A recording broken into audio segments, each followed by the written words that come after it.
మా కుటుంబానికి వారికి మద్రాస్ నుంచి కూడా బాగా సన్నిహితం.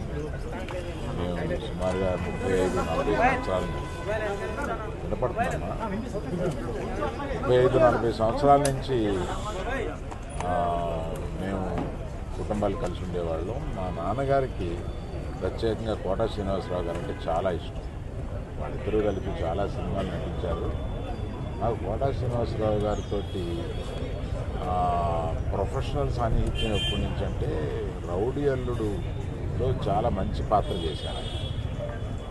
ఆ పాత్ర పోషించిన దగ్గర నుంచి ఆయనకి కూడా కెరీర్లో ఒక మంచిది రావడమే కాకుండా సినిమా కూడా బాగా పోయింది. ఆయనతో ఇప్పుడు చాలా టైం గడిపేవాళ్ళం.